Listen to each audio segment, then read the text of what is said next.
Hi, I'm John Green. This is Crash Course U.S. History, and today we're going to talk about what America's best at: war.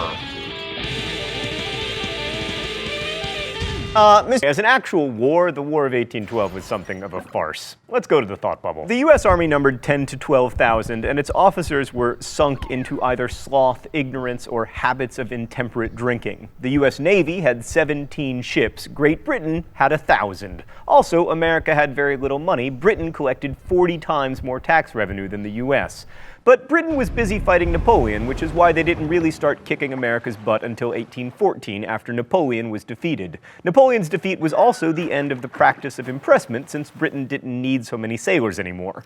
Initially, much of the war consisted of America's attempts to take Canada, which any map will show you went smashingly. Americans were confident that the Canadians would rush to join the U.S. When marching from Detroit, General William Hull informed the Canadians that, quote, "You will be emancipated from tyranny and oppression and restored to the dignified station of free men." And the Canadians were like, yeah, we're okay actually. And so the British in Canada, with their Indian allies, went ahead and captured Detroit and then forced Hull's surrender. America's lack of success in Canada was primarily attributable to terrible strategy. They might have succeeded if they'd taken Montreal, but they didn't want to march through northern New York because it was full of Federalists who were opposed to the war. Instead, they concentrated on the west, that is, the area around Detroit, where fighting went back and forth. The British found much more success, even seizing Washington, D.C. and burning the White House. In the course of the battle, British Admiral George Cockburn, overseeing the destruction of a newspaper printing house, told the forces that took the city, "Be sure that all the seas are destroyed so that the rascals cannot any longer abuse my name."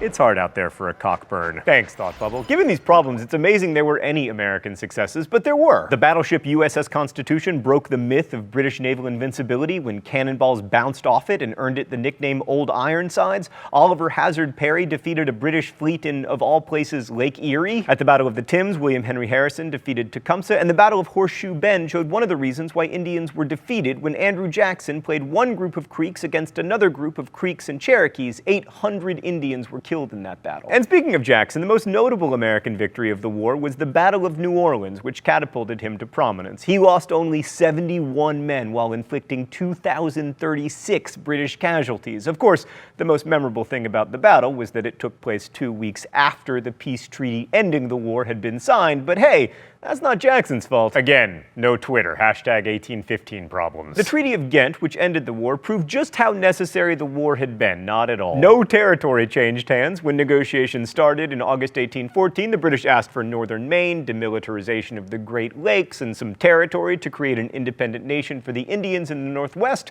but none of that happened, not because the U.S. was in a particularly good negotiating position, but because it would have been awkward for Great Britain to carve out pieces of the U.S. and then tell Russia and Prussia that they couldn't take pieces of Europe for themselves to celebrate their victory in the Napoleonic Wars. There were no